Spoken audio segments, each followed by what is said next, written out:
दोस्तों, यह कहानी छोटी सी है परंतु एक महत्वपूर्ण शिक्षा देने वाली है। गृहस्थी की गाड़ी को बैलेंस में रखकर चलाना है तो कहानी को अवश्य सुने। तो हमारी आज की कहानी कुछ यूँ है। घर का मेन गेट खुलने की आवाज़ आई तो नेहा समझ गई पति देव ही आए होंगे। ये लीजिए आपका शहद और नींबू का पानी। मुस्कुराते हुए नेहा ने रोज़ की तरह मॉर्निंग वॉक से लौटे अपने पतिदेव नितिन से कहा, थैंक्स धर्मपत्नी जी। पत्नी को धन्यवाद देते हुए नितिन ने भी मुस्कुराते हुए नींबू पानी का गिलास हाथ में थाम लिया और सोफे पर बैठकर छोटा छोटा सिप लेते हुए पीने लगा। नेहा वहाँ से जाने लगी तो नितिन बोला, अरे बैठो ना, कहाँ चल दी तुम? तो नेहा बोली, कहाँ जाऊँगी, नाश्ता बनाने जा रही हूँ। नाश्ता बनाने? अच्छा, सुनो, आज नाश्ते में सूजी का हलवा बना लो। जैसे ही नितिन ने यह कहा तो नेहा चौंक कर पीछे की ओर पलटी और हैरानी से पतिदेव की ओर देखने लगी, क्योंकि उसे अपने कानों पर यकीन नहीं हो रहा था। क्या क्या कहा? जरा फिर से कहना। आपने सूजी का हलवा बनाने को बोला?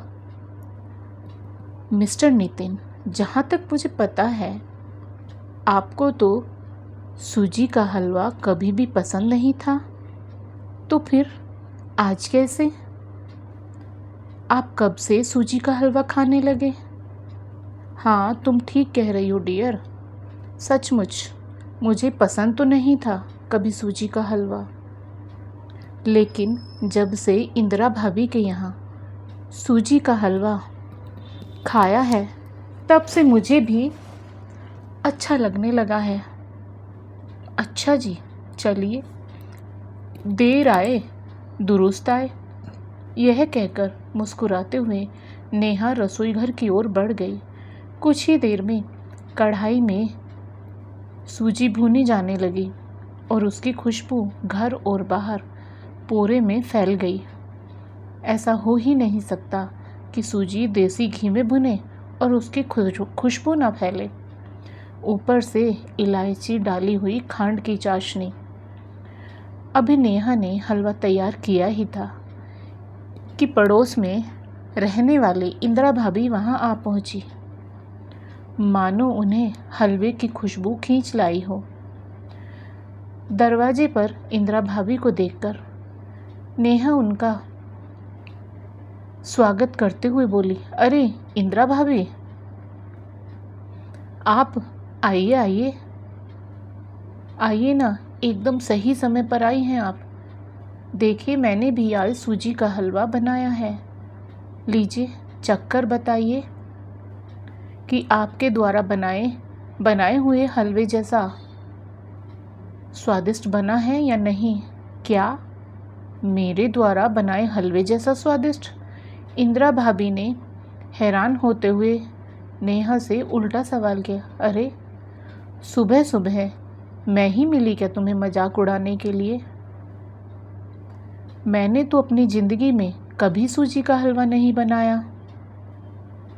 मुझे आता ही नहीं है सूजी का हलवा बनाना। अब चौंकने की बारी नेहा की थी और वह चौंकते हुए बोली, क्या? मगर ये तो बोल रहे। अभी नेहा अपनी बात पूरी करती तब तक नितिन नहाकर कपड़े बदलकर कमरे से बाहर निकल कर आया और सामने इंदिरा भाभी को देखकर बोला, अरे भाभी जी आप? नमस्ते। नमस्ते कहकर उनके पैरों को छूकर नितिन आशीर्वाद लेने लगा। आशीर्वाद लेने के पश्चात जैसे ही उसकी नज़र नेहा के हाथों पर गई तो वह चौंक गया, क्योंकि उसके हाथों में सूजी के हलवे की कटोरी थी जिसका स्वाद चखाने के लिए वह इंदिरा भाभी को दे रही थी। नेहा ने आंख झपकाते हुए नितिन की ओर यूं देखा जैसे पूछ रही हो कि यह क्या चक्कर है। आपने मुझसे झूठ क्यों बोला कि आपने इंदिरा भाभी के यहाँ सूजी का हलवा खाया था जो बहुत स्वादिष्ट था? नितिन ने भी सारी स्थिति को भांपते हुए नेहा के पास पहुंचकर उसके कंधों पर हाथ रखकर कहा, अब ऐसे गुस्से में मत देखो यार, मैं ऐसा नहीं कहता तो क्या तुम अपना मनपसंद सूजी का हलवा बनाती? बिल्कुल नहीं बनाती। मुझे मम्मी पापा ने बताया कि तुम्हें सूजी का हलवा बहुत पसंद है, लेकिन ये जानकर कि मुझे सूजी का हलवा बिल्कुल पसंद नहीं है, हमेशा अपनी इच्छा को मारकर यही कहती रही कि अकेले के लिए कौन बनाए। मैंने 2-3 बार बोला भी कि तुम अपने लिए बनाकर खा लिया करो, लेकिन तुमने कभी नहीं बनाया।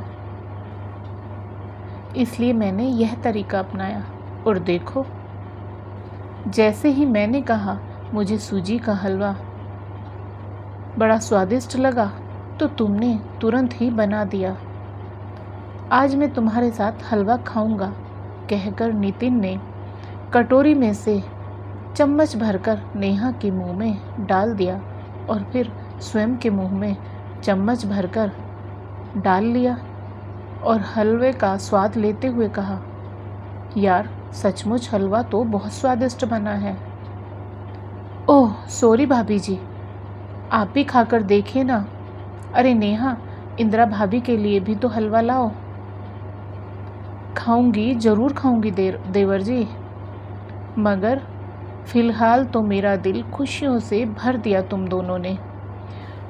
हमेशा यूं ही खुश रहो। और हाँ नेहा, याद से मेरे लिए घर में लेकर अवश्य आना, कहकर मुस्कुराते हुए इंदिरा भाभी वहाँ से चली गई।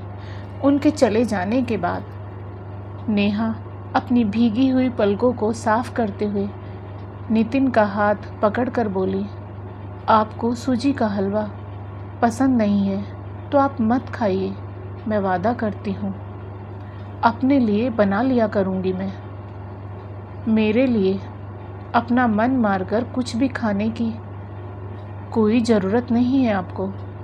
नितिन ने नेहा को अपने सीने से लगाते हुए कहा, जानती हो नेहा, जब तुम्हारी मम्मी यहाँ आई थी तो बातों बातों में उन्होंने अचानक उस दिन जब मैं अपनी मनपसंद की कटहल की सब्ज़ी खाने के लिए पूरा कटहल खरीद कर ले आया था, तब उन्होंने बताया था कि तुम्हें कभी भी कटहल खाना पसंद नहीं था क्योंकि तुम्हें अच्छा नहीं लगता था, बल्कि जिस दिन तुम्हारे घर कटहल बनता था तो तुम्हारे लिए कुछ अलग बनाया जाता था।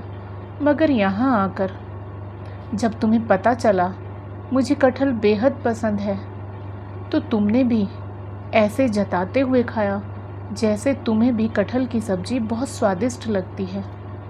नेहा, शादी के बाद एक लड़की अपनी सभी पसंद को अपने मन में दबाकर अपने पति और उसके परिवार की पसंद से स्वयं को जोड़कर उसे अपनी पसंद बना लेती है।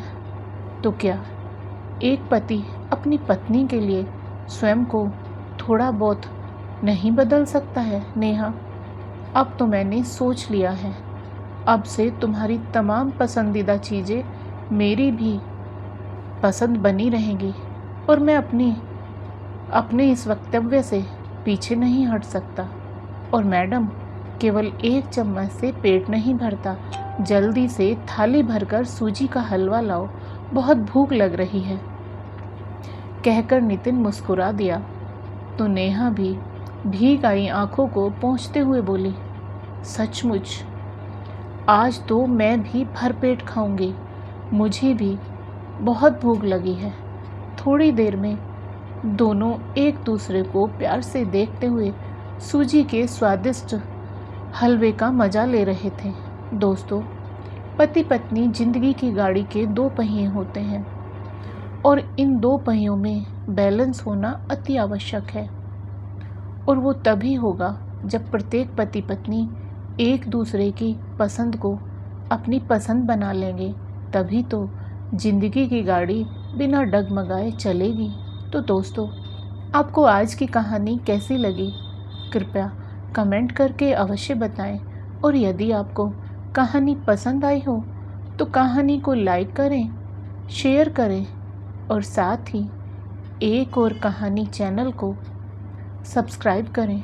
फिर मिलेंगे दोस्तों एक और नई कहानी को लेकर। तब तक आप अपने परिवार के साथ हंसते रहिए, मुस्कुराते रहिए, खुश रहिए। राधे राधे प्यारे दोस्तों।